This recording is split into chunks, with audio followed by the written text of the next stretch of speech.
Hi everyone, today we're going to be making cakesicles filled with chocolate cake and peanut butter ganache. We'll cover every step in filling the molds, dipping the cakesicles in a chocolate that doesn't require tempering, and decorating them. I'll also show you my favorite way to package them for gifts or party favors. We'll also cover some common troubleshooting issues when dipping cakesicles, such as cracked chocolate when it sets, lumpy chocolate, and my personal favorite, that lovely cakesicle filling that falls straight into your chocolate and ruins the chocolate because it has crumbs in it now and makes you start all over again. Alright, so the first thing that we're going to do is make the peanut butter ganache, which is actually very simple. All you have to do is grab some of your favorite chocolate. I'm using Trader Joe's milk chocolate here. Chop it up into fine pieces and then add that to a microwave safe bowl. Then grab some of your favorite peanut butter, it could be any brand, natural or regular peanut butter, creamy or crunchy. I'm just using Skippy Crunchy because I like the texture, and add that to the chocolate. Add a little bit of heavy cream to the bowl and then place this bowl at 50% power in your microwave for 30 seconds. Give everything a good stir. The peanut butter should be nice and soft by now, and then the residual heat from the cream and the peanut butter is going to slowly melt the chocolate as you stir it. If you find that your chocolate's not melting enough, go ahead and put it back in the microwave for another 15 seconds, but you want it to be a very smooth consistency, and once you reach that point, just go ahead and set that aside while we prep the other ingredients. I've been making lots of bento cakes lately, which leave me with lots of cake scraps, which are perfect for cakesicles.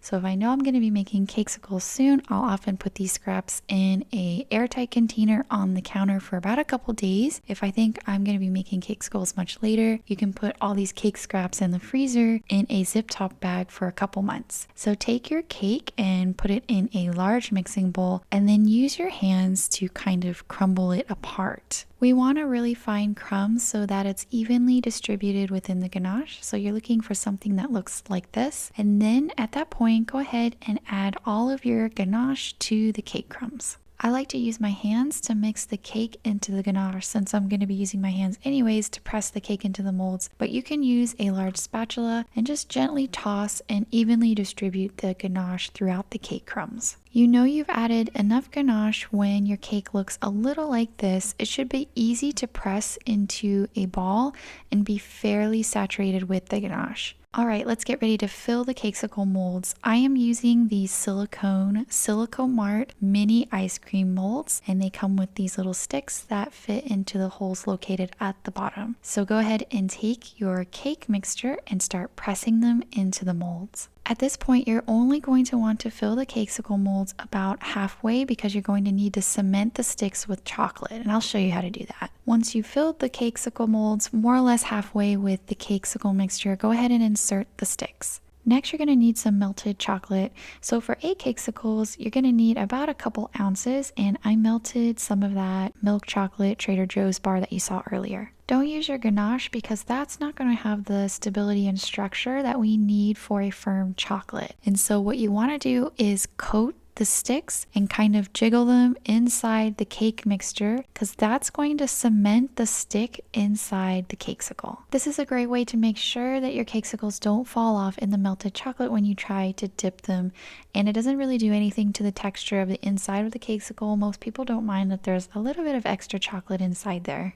Okay, so once you ensure that all of your popsicle sticks are covered, go ahead and take your cake mix and press it on top of the popsicle stick. Don't be afraid to use a little bit of pressure. This is going to ensure that you get a clean look for the cakesicle as well as no gaps inside. Stick these in the freezer for at least 25 minutes to firm up completely before removing. You'll know that these cakesicles are ready to remove from the mold when they're very firm to the touch and do not bend at all. The best way to remove these cakesicles from the mold is to use the stick. So use one hand to press the cakesicle up from the bottom, then push the cakesicle stick out of the mold, and then grab the cakesicle and pull it out. Dipping cakesicles that are frozen solid will often lead to cracked chocolate on the exterior because the chocolate cake expands a little bit when it warms. So let it sit on the baking sheet for at least 5 to 10 minutes to warm up just slightly before dipping.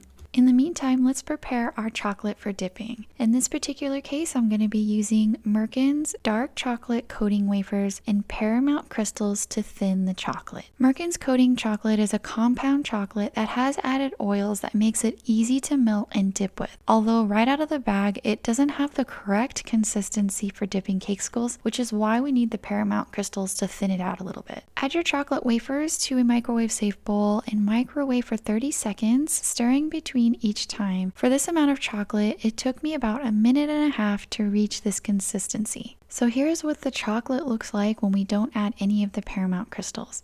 When I pull a little bit of the chocolate up and let it run off the edge of my spatula, it blobs off. Add the Paramount Cyrstals about a teaspoon at a time until it reaches a fluid and smooth consistency that runs off the edge of your spatula. You're looking for something that has the consistency of, say, maybe a chocolate fountain, because if your chocolate is too thick, it's going to give you an uneven surface on your Cakesicle. So I haven't reached that consistency yet. I'm going to add a tad bit more of the Paramount Cyrstals and see how it looks. If you don't have Paramount Cyrstals, you can use coconut oil, and the reason is because coconut oil and Paramount Cyrstals are made of a fat that are typically at a solid state at room temperature. If you use an oil like vegetable oil, canola oil, those are typically liquid at room temperature. That's going to give you a very soft chocolate that's not going to set as well as these solid fats. So let's take another look at how the chocolate runs off the spatula, and it looks like we have a very fluid chocolate that's going to be easy to dip with. So this is how I like to dip my Cakesicles. I like to do them face down first. So I tilt the chocolate over to the side to ensure that I get a proper depth of chocolate, put it down face down first, and then flip it over to coat the entire surface of the Cakesicle. I then hang the Cakesicle upside down over the chocolate, kind of twirling it to let the excess chocolate run off. And then to ensure that you don't have a huge puddle of chocolate when these cool, flip the Cakesicles face up, jiggle it to move the chocolate down the side, and then scrape the bottom of the Cakesicle very gently across the edge of the bowl. Place each Cakesicle on a parchment-lined baking sheet to cool completely. Make sure you don't forget the parchment, because I did one time and they ended up sticking all to the pan. Now I'm going to decorate these Cakesicles pretty minimally with a little bit of extra chocolate and sprinkles. So hold each Cakesicle over the bowl of chocolate, drizzle some of the chocolate over and across each Cakesicle, and immediately place the sprinkles on top. Compared to regular chocolates, compound chocolates typically dry much quicker, and so after you drizzle the chocolate across the Cakesicle, you're going to have to decorate it with the sprinkles if you're using it immediately. Now I have a quick tip on how to save the chocolate for a future project. Because chocolate is kind of expensive, we don't want to waste it, and we had all that excess in the bowl from dipping. What I like to do is just place a piece of plastic wrap on the countertop, pour all of the compound chocolate onto the plastic wrap, and then wrap it up. And then what you can do is just break these into little pieces and melt them when you need to use them again. And I have my beautiful hand model / taste tester who is eager to show you these peanut butter ganache Cakesicles, but I'd like to show you how to package them if you want to gift these or hand them out at events and things like that. Amazon has these treat bags. I believe these are the 4x6-inch bags. I will leave a link in the description box below. They fit the Silicone Cakesicles really well, and then I just use the little twisty ties that come with the bags to make them really nice looking. Happy baking, everyone!